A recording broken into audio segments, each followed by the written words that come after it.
That's okay.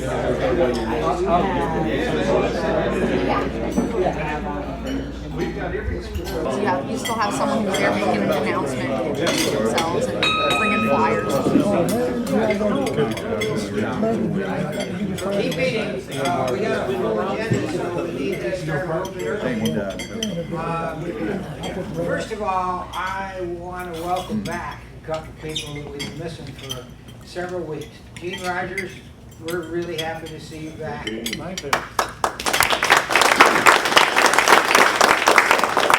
David Spivey, I knew David was going to come, but I figured he'd be on crutches or a wheelchair. Look, the only thing he brought with him is a cane.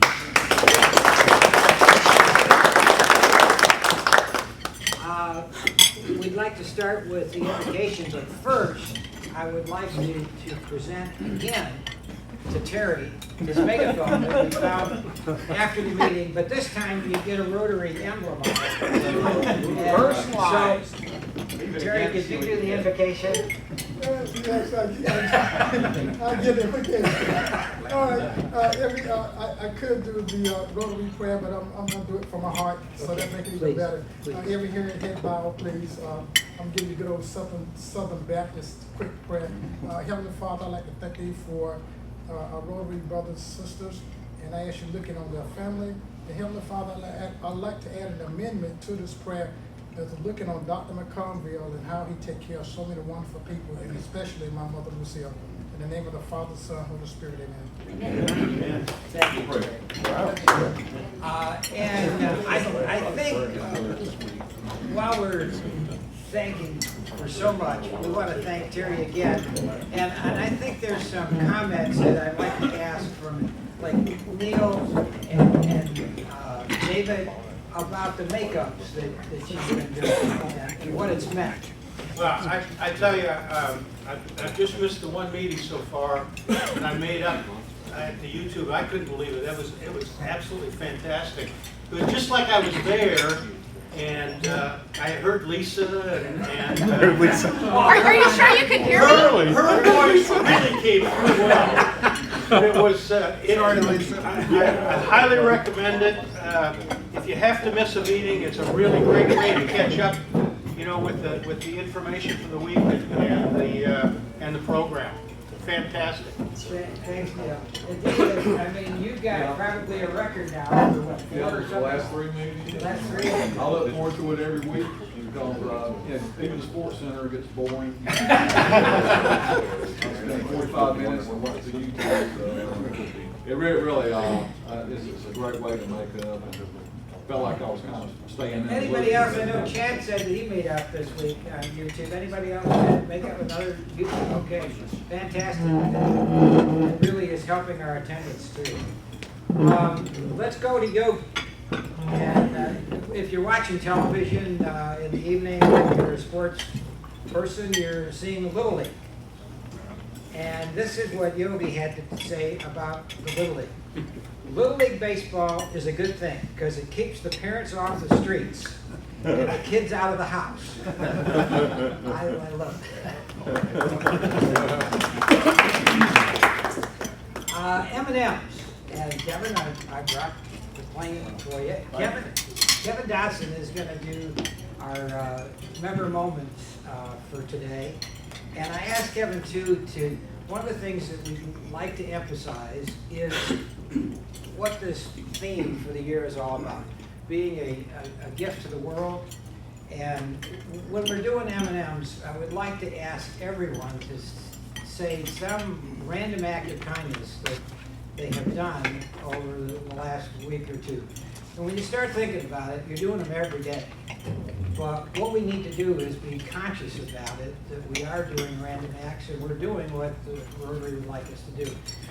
Kevin, can you give us a background? As one of our charter members for the club, Kevin was in the very beginning, 30 years ago.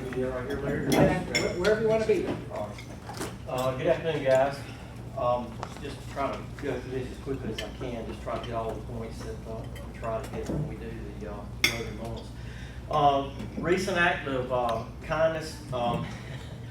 In the world we live in today, it seems like, you know, especially with my background and what I'm doing, you know, we don't see a whole lot of it, but it is out there if we look for it. But I got to thinking all of a sudden it popped a recent act of kindness that I did, and it's just certainly not bringing anything on me, glory on myself, but kind of funny actually. When I was on night shift a few night shifts ago at the police department in Silver City, a dispatcher called me up, and she said, "Hey, we got this guy." Of course, obviously I'm not going to name him, but said that he wanted some food. He wanted some food, and this is one of our regulars. He's in the revolving door, in and out all the time. But and my guys didn't exactly totally agree with what I did, but I felt led to do it anyway. I did. I said a quick prayer to the Lord, so would you have me do this? And without hesitation, yeah, go get him some food. It was kind of funny because he told my dispatcher, he said, "Oh, just let your sergeant know that Little Caesars has got some pizzas on sale, right? Cheese pizzas." Well, we ain't gonna do all that. Did you get an order? Yeah, it's about 12:30, 1 o'clock in the morning. I said, "Well, we can do McDonald's." Right? So I went to McDonald's, got him a double cheeseburger, a Coke, and a large fry. I thought, if he's hungry, he'll love this. He called me up and he said he was about to starve. And he said, "Man, I'm hungry." I said, "I ain't ate in about 2 days," and this, that, and that. I said, "Well, I'm not gonna let you starve." So I went and got him something, but I'll have to admit, they were making that food there, you know, and they made those fries. And as I was leaving out on the way to his house, bring him that meal, man, them fries smelled better. McDonald's got really good French fries. I had to have just a few of them. So I had a few fries. When I got up there, I told him, he really appreciated it a lot. I told him, I can't lie to you. I said, I didn't take few of your fries. I said, they were good. I said, "You know McDonald's fries aren't right." But you know, but I was glad to do that. Hey, he called me, "Man wants some food, I'm going to give him food. I ain't going to give him money, and I ain't going to go buy him no wine or anything, but I'll give him some food." I did that. My guys didn't totally agree with it, but hey, I felt led to do it, so I did it. Why and when did I join Rotary? I believe I came here to present a concealed carry class program, and Yvonne Bullard asked me if I'd be interested in joining Rotary, and she sponsored me. And so here I am. And I was a charter member. I got out for quite a number of years, just, you get busy and things like that. And but I'm glad to be back in Rotary because I know it plays a big part in our community and in our nation and around the world. So I'm glad to be a part of it. Work a little bit of a crazy schedule, so I'm not here as much as I'd like to be, but my schedule's supposed to be changing pretty soon, so hopefully I'll be here more often. Where was I born? I was born in Reedsville, North Carolina. Mom and Dad grew up in Madison, Maydan. If you know where that is, that's about 25 miles north of Greensboro. Those towns sort of run together. Dad was with Max Stores Incorporated, which later became also Maxway, and some of you probably know the little history on that company there. Of course, Dad's been retired for some time and then went into the ministry and just retired from ministry. But we moved to Sanford and lived in Sanford for a big part of our life.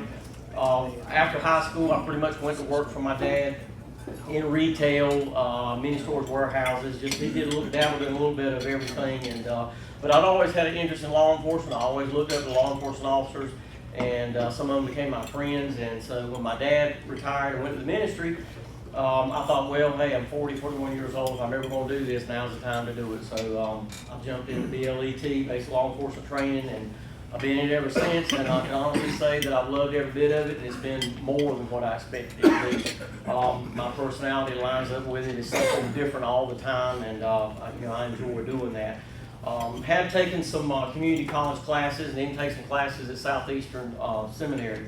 But I tell you, I stay pretty busy. We do got a gun store, K&L Gun Sales out at Tramway. We've had that. September will be 2 years. Been doing concealed carry training since March of 2009. We've taught, hard to believe, a little over 7,000 folks in concealed carry. Wow. So, and of course, with the way things are out there now, the want and the need for it hasn't let up. So, my family, I've got 4 boys and a girl. I'm married to Lori Ann. She was Lori Ann Cole. Mom and Dad, Gary and Kathy Cole. Gary's in the construction business. And I've been married to Lori for about 17 years. And so we've got a big family. Of course, all of them are grown and out of the house now. We're very proud of them. But as far as my hero, honestly, I would say my dad. I think we all would like to emulate a family member, especially our father. And I've always looked up to my dad. I always had a lot of respect for my dad, very proud of my dad, and always wanted to be just like him. And, you know, so that would be who my hero would be. What you didn't know about me, honestly, I'm in the process of writing a book. I don't know if, I don't know where that's going to go. I don't even know that it'll ever get published, but I can tell you, I certainly know what they mean by writer's block. I'll sit there, you know, and I'm all motivated, and then when I get there, I'm thinking like, oh God, what am I going to do next? What am I going to say next? So it's a bit more of a challenge than I thought it would be, but exciting. Maybe years before I actually get it finished, but it's something I work on in the area of firearms training, concealed carry, and personal protection. Fiction? Yeah, yeah. Yeah, like I said, it's something I've been wanting to do for a long, long time, and hey, you know, if I don't start a page here, a page there, it'll never get done, but we'll see where that goes. And then my wow moment, lastly, and I'll try to be as brief as I can about this. Do we have any licensed pilots in the room, be it private or commercial? Okay, well, I'll say if we did, you'll know exactly what I'm talking about, but it doesn't matter. I'll tell you anyway. And I call it a wow moment, Larry, but I really call it a God moment. I learned how to fly in 1988. And started taking pilot training, and then went on in 2001 and got my instrument rating. But in 1988, I had to do what was called a cross-country flight on my own, solo, by myself. You know, when you learn how to fly, that's like a huge thing to do that by yourself. You know, oh my gosh, the instructor is no longer with me. You know, I'm by myself. So I had to go to Darlington, South Carolina, back up to Salisbury, and back to Sanford. Well, navigation can be pretty challenging when you're learning how to fly. And it hit me there on this cross-country trip. Well, I got lost going to Darlington. And then I landed, I'm like, whew, I didn't know if I had more to take off again. I started calling my instructor and saying, come get me. But I didn't, you know, that pride got in the way. I took off again, I went to Salisbury. I called Charlotte Approach, and I got what's called flight following to Salisbury, so I could make sure that I got there and didn't get lost again. So I was on their little radar track there. And then when I got landed in Salisbury, I had one big problem. It was dark. It got to be nighttime, and as a student pilot, you're not to fly at night by yourself without an instructor. Well, I called old Colonel John Oliver. You know, I'm good friends with his son Jay. You know, Jay, y'all probably could appreciate this for you, Jay. Jay Oliver. But I called old Colonel John up, and I said, sir, I said, this is what I got. He said, well, you know, this, and this. You feel comfortable taking off and flying in the night? Yes, I do, because I've done it before. I took off. I bet I had been in the air probably 10 minutes, and all of a sudden, like, I can't do this. I'm lost again. And not only that, here it is nighttime. And I thought, well, I can just keep on flying and try to hope that I get back to Sanford okay, or, you know, declare an emergency. Once again, pride got in the way. I didn't want to declare an emergency. You know, mayday, mayday, mayday. So I thought, Lord, what do I do? So I look out. This thing was probably 70 miles away. I saw a rotating beacon. You know, that was my lifeline, a rotating beacon. I said, no problem. I'll just fly straight to the airport and land, and I'm going to call it a day. And I don't even know if I'll ever even fly again. But so I flew straight for that rotating beacon. Well, here's where comes my wow moment comes in. This was an uncontrolled airport. It was in Jonesboro, North Carolina, in Anson County. As I got to that airport, I remember coming over and I got thinking, okay, obstacles, I got to make sure I clear power lines, this, that, and the other, because I did not know where I was, other than it was an airport below me.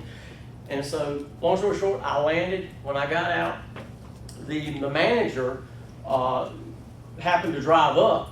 Well, no, I beg your pardon. I called, wanted to know where I was, and the manager came out there, and he says, do you know where you're at? I said, I have no idea. So, well, you're at Jonesboro, North Carolina. And he asked me this, and this is my wild moment. I'm telling you, it almost gets me teary-eyed every time I think about it, because I know it was a God thing. He said, well, how'd you get he said, if you didn't know where you were, how did you get the runway lights to come on? Well, guys, at an uncontrolled airport, to get the lights to come on, it's called pilot-controlled lighting, and you have to know the frequency. So you have to know where you're at. So you would tune in the frequency, and you would click the mic, and you could raise the intensity of the runway lights. The lights were on. We were there, and after about 5 minutes of me talking to him, the runway lights went out. They went out. Wow. And I promise you, God Almighty, on my way there, I never saw another airplane go into that airport. I never saw another airplane take off from that airport. He said, well, that's pretty amazing. He said, because the only way those lights would come on is if somebody keyed the mic up and got those lights turned on. my point is, guys, is that can you imagine the panic that would have come over me if I'd have come over that airport and I looked down below and there were no lights? Oh my gosh. You know, I don't know what I'd done. I guess I'd have flown to the coast and I'd run out of gas or something. So that was my wow moment. I thank God that those lights were on and mysteriously they turned off. I called old John up and he come to get me. He flew over to Anson County to get me and he said, hey, you want to fly back and just follow me? No, sir. Let's just leave the airplane right here. And I'm going to go back with you. You're going to come back tomorrow and get it. I finished my flight training, but I thought twice about doing it anymore. But anyway, that's my wow moment. I appreciate it. Boy, does he deserve M&M.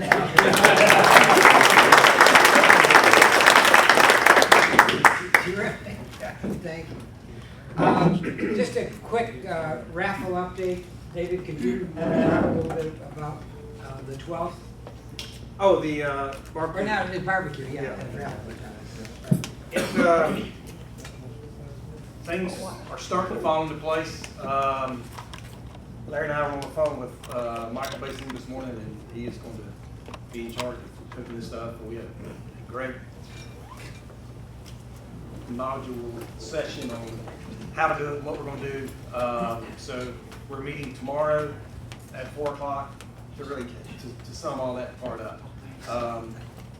So what we basically really need to do is sell the tickets and just make sure that if you're available that day, please be available that day.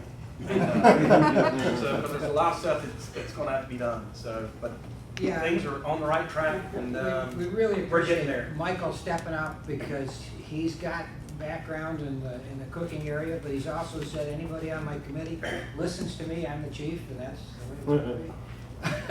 And so he's going to be recruiting. John's going to be recruiting for the serving table. Neil and I are going to take care of the cleanup. There's a lot of other things that need to be taken care of. We really want full participation from the club.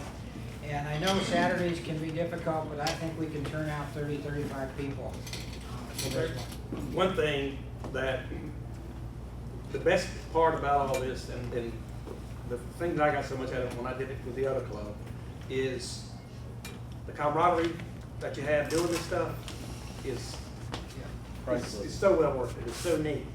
Just getting out there, working together, and then seeing the end results. So. And that's why we chose to do this right up front, to get everybody that we can involved in this.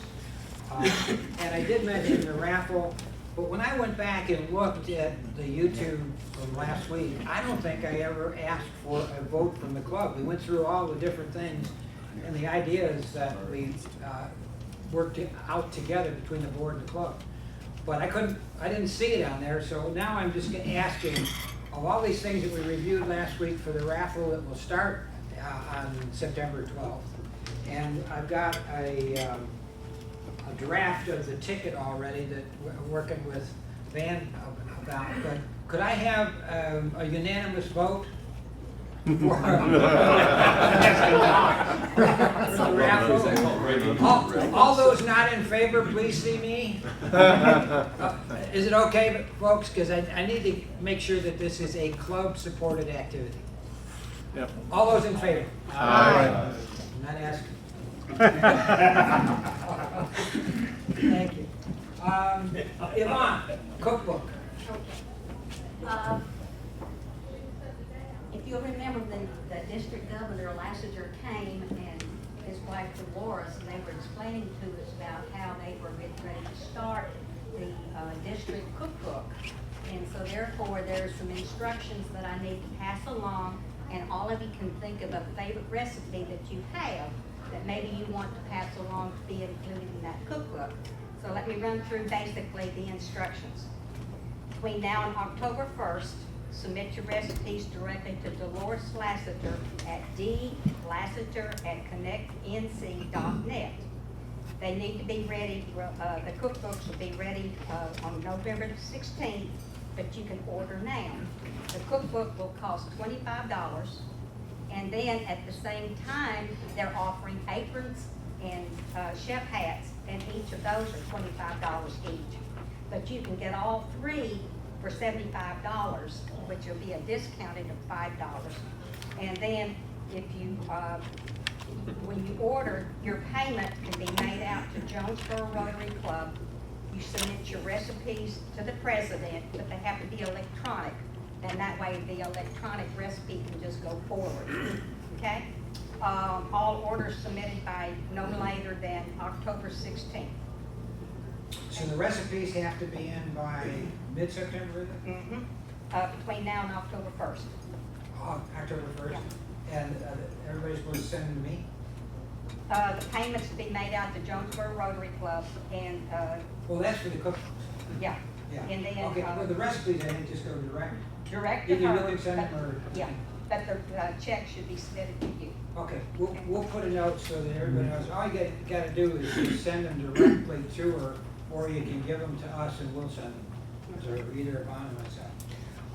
And next week, we'll cover a little bit more about the Salvation Army support. Chris is gonna talk about that and what we might be able to do to help him with organizations around town, so that he doesn't have to stay up from October 1st to December 25th. Get a little sleep anyway this season. And I'll send out an email about Character Plus, the organization, but we are set for Edwards, and we're talking with Greenwood and Ingram. And again, we're gonna need over 25, maybe 30 mentors for that. And a reminder, September 10th, our meeting is at the Jonesboro United Methodist Church. And it's a barbecue that they're having over at the church, and it's a chance for us to maybe bring in 2 new members. Both guys are on vacation this week, so I didn't get a chance to talk with Roscoe and John Shantz, but I assume that they will be joining us that day. Sergeant Arms, and what we're trying to do is give him a chance to finish his food. I know, and I loved it Yeah. last couple of weeks. I really have. Okay, today we have some guests.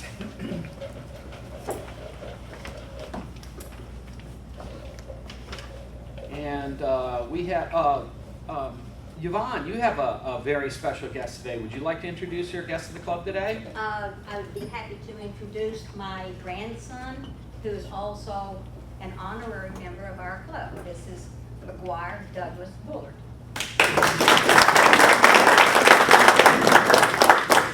Thank you, Yvonne. Charles, you have a special guest today. I have my special guest today, my special wife, Martha. And Mr. Tim Martin, you have a special guest today. Yes, my wife, Kendra Martin. And Charles Odom, you have a special guest today. And that would Yes, be that's our our speaker. speaker. Okay, let's give him a big round of applause. We have 2 visiting Rotarians from the Sanford Club, Tommy Rosser and David Nestor. Let's give them No chair for David, you gotta get in here early, David. I had another meeting. This one right here. We'll make you sit down for the program. Yvonne, have you already done your announcement? Oh, Yvonne, you have an announcement? Yes, I went ahead and I put it in the Sanford Herald this morning. If you get the Sanford Herald, you might read the very first thing over on the left-hand side. It's the temple is getting ready to put on My Fair Lady. And as a result, we're always needing something at the temple. Well, last year, Charles Odom came to help us with his shoe size. We appreciate everything that he did. He got the right kind of shoe. Now we need buttons, white and ivory colored buttons. If your wife's, your spouses, your girlfriends, your sisters, whatever, have white or cream colored buttons, please, ask them to donate them to the Temple Theater. We need them. And I'm hosting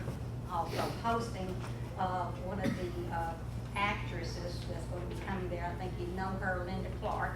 And she is also in charge of costuming all the actors for this production. Well, it turns out that since she's living with me for 6 weeks, I'm her assistant. Therefore, we need white and ivory colored buttons put on 3 outfits. So if you got them, we appreciate it. Huh? How large buttons? Any size, fabric, whatever, we just need buttons. Yvonne, thank you so much. I forgot to acknowledge our honorary guest, Mr. Dean Kessel. Let's give Dean a big round. How about any other announcements come before the club at this time? Michael, yes. Saturday, 22nd, 8 o'clock, we'll be moving Hal Evans from his house right down Cool Springs Road to Hawkins, so it's a very short move.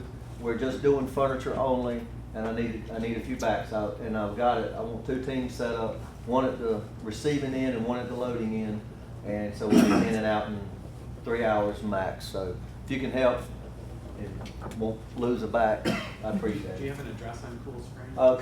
We're meeting at 8:30 at Cool Springs Baptist Church. I'm just kind of making that, we don't have parking for everybody and all that stuff. So if you meet at Cool Springs Baptist Church at 8:30, we'll get you to the house. House is not very far down the road.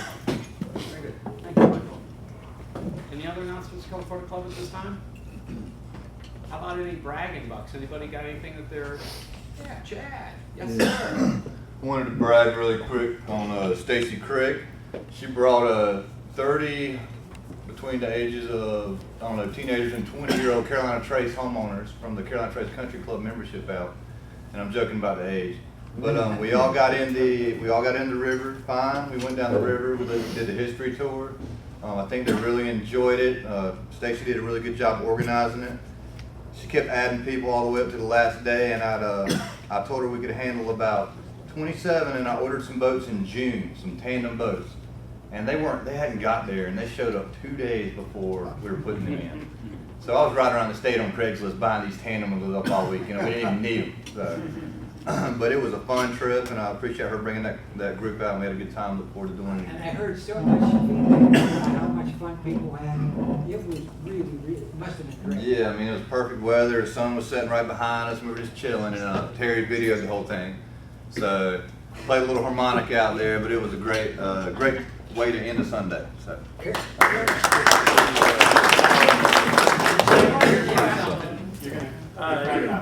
Yes, very proud of my wife Kendra has done such a good job with United Way with volunteerlead.com as a coordinator. So she has been named the Community Engagement Director for the United Way.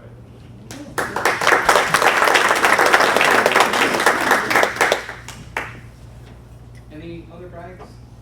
Come before the club at this time? Okay. Back to you, President. Yep. And Chad, Karen McConaughey, Helen and Karen went along.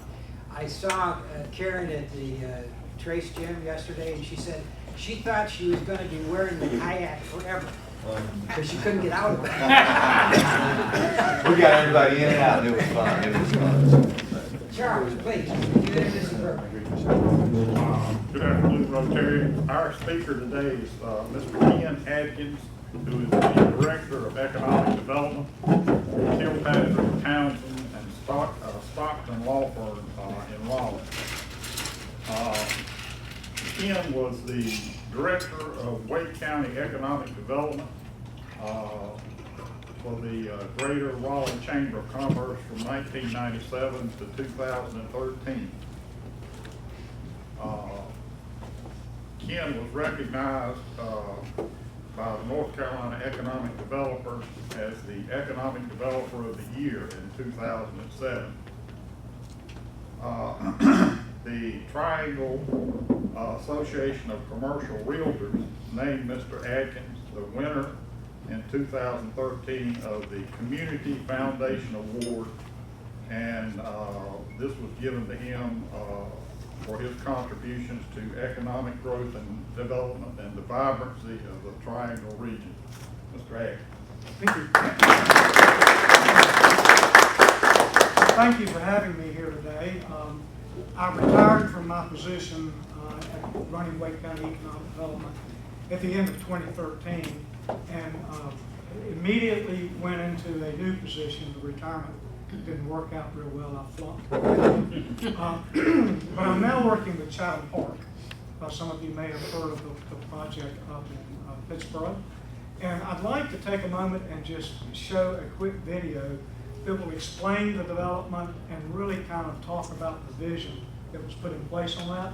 And then following that, we'll take a little Q&A and hopefully get you guys out of here on time.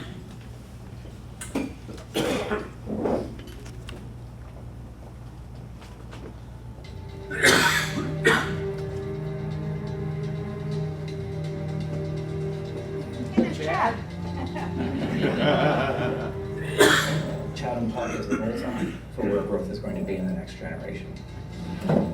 It's more of a 21st century model for the planned community. We want to be able to live, work, and play in this community. We want to do something that sets a standard for future developers to come, and that we have a great deal of responsibility to do what's right for this part of the region.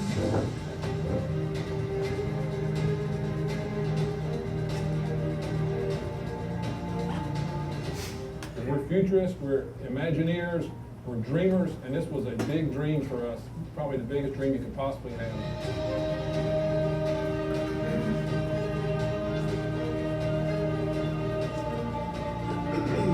Chatham Park is uniquely positioned to dominate this region as it grows from 2 to 3 million people, and to be the dominant benchmark community that everybody else is measured against. The location is just so close to the Research Triangle Park with Chapel Hill, Durham, and Raleigh. We're a 5-minute ride to the Raleigh-Durham Airport. We're on Glen Lake, and that's 46,000 acres of open space. Inside of it is 16,000 acres of water surface. And we're on that and the Hall River. We have over 3 miles of frontage on the Hall River. Being over 7,000 acres, that's much better to plan that than 70 small subdivisions of 100 acres. We'll be able to tie everything together. We're going to have 30% of our projects going to be open space. We're going to have over 600 acres of parkland. Chatham Park will be a network of over 50 miles of trails, walking trails, bike trails. Additionally, trail systems will also take you to shopping, to dining, to school, to work. Or they can walk toward the courthouse and Main Street, Hillsborough Street in Pittsburgh. Chatham Park is the epicenter of the region's growth. The character and personality of Chatham Park is really going to reflect the character and personality of Pittsburgh. Pittsburgh punches above its weight in terms of food, in terms of entertainment, in terms of art, in terms of artisanship. I would think without downtown Pittsburgh, we wouldn't be here. I mean, it was the real incentive that said, look at this little village and look at what's already in place. It cannot be reproduced. You cannot replicate the culture that's downtown. And for us to say, hey, we can do a better village, we can do this, it's just not true.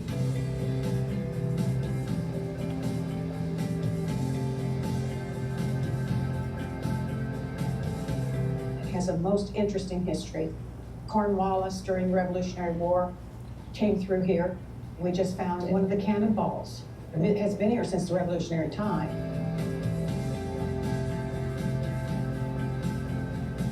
Red snappers coming in from North Carolina. We get texts in the morning and emails in the morning from farmers what they're harvesting that morning.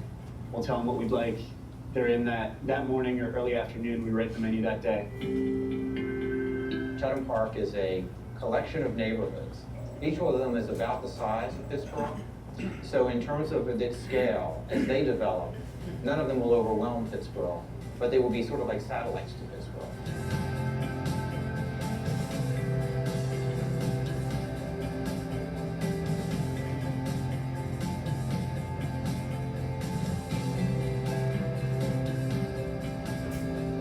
There's a buzz about Chatham County and what's coming and how exciting it is and how vibrant it is and how it's going to be the community of the future. It has the potential to be the great precedent for how to develop a planned community in this century.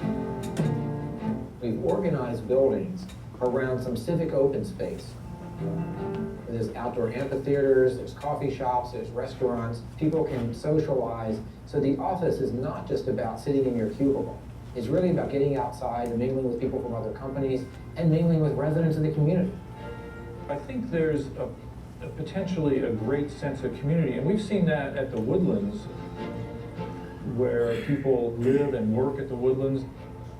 What makes the Woodlands really special was its commitment to design with nature. So when the Woodlands is complete, it will be completely a city and completely a forest.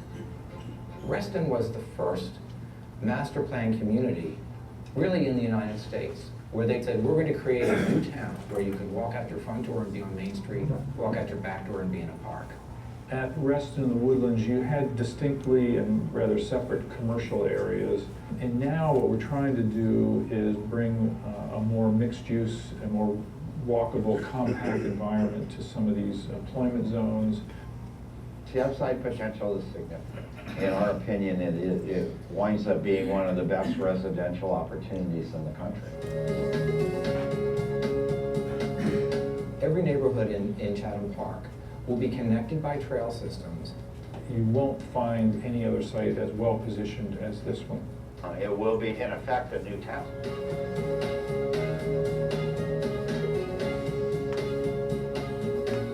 Our company has a philosophy that if you can't do it right, just don't do it at all.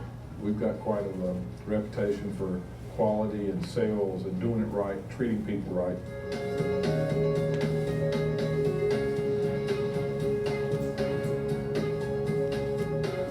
We can look at anything and say we did it and be proud to say we did that project.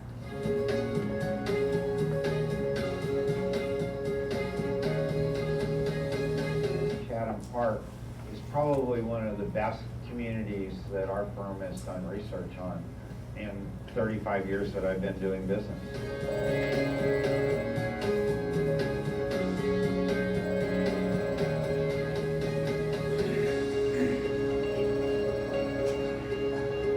We have more PhDs per capita than the other part of the country. More of our jobs are knowledge related. And so this community has to reflect the way that those people work and the integration they want in their personal and professional lives. I think Chatham Park is really the next version of the Research Triangle Park.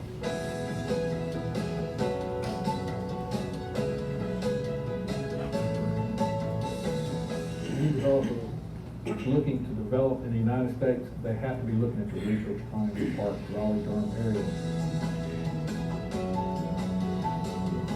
Research Triangle Park almost has an embarrassment of riches. We benefit from 3 of the greatest research universities in the country, NC State University, UNC Chapel Hill, and Duke University. And there's a fertile interaction that occurs here. We came here for a number of reasons. One, certainly the talent pool. In fact, North Carolina State University has been and continues to be one of Cisco's top recruiting schools globally. We have a community where you have a regulatory and a pricing atmosphere that allows businesses to succeed, and you have a great quality of life that continues to attract talent to the region, and that fuels everything. This is a region that's actually staged beautifully for taking its next evolutionary step and building, I think, maybe the region of the future.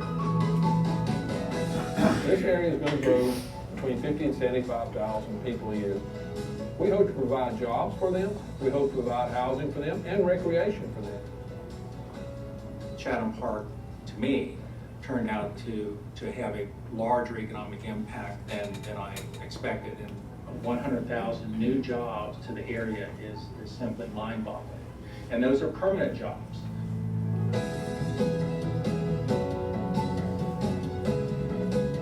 Chatham Park is going to redefine the third leg of the triangle. If you're looking to invest in real estate in the United States, you have to be looking at the Research Triangle area. And this is the crown jewel of the Research Triangle area. The protection of the environment, which everybody wants, and the creation of economic opportunity are absolutely compatible. And I think Chatham Park represents a location that can be the best of all worlds in both of those arenas.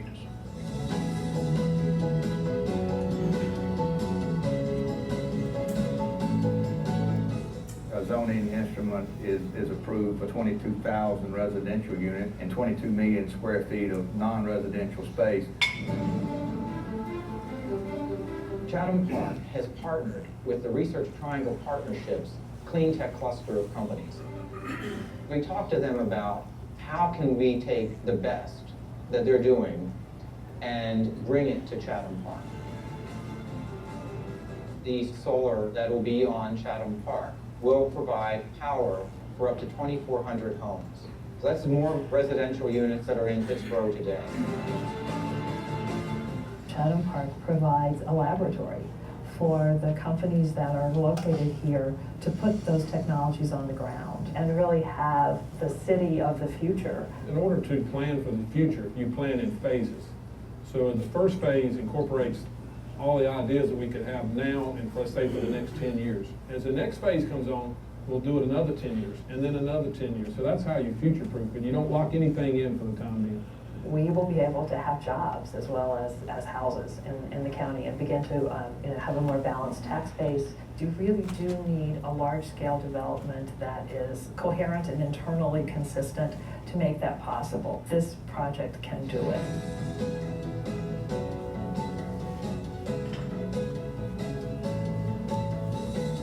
We have a live, work, play model with the desire to be able to have the people that run the company to be able to get on their bicycle, ride to work, go have lunch with the kids at school, go finish up to the office and head home. We see that that's where the lifestyle is headed. We want this to be a life-changing experience for people. We want to change people's lives when they live here. It means a chance to be a part of one of the better communities that have ever been designed and planned, and it'll be a responsibility. It'll be something that we'll take very seriously, and we'll want to make it right. We want the best of the best, and that's what Chatham Park's model is all about.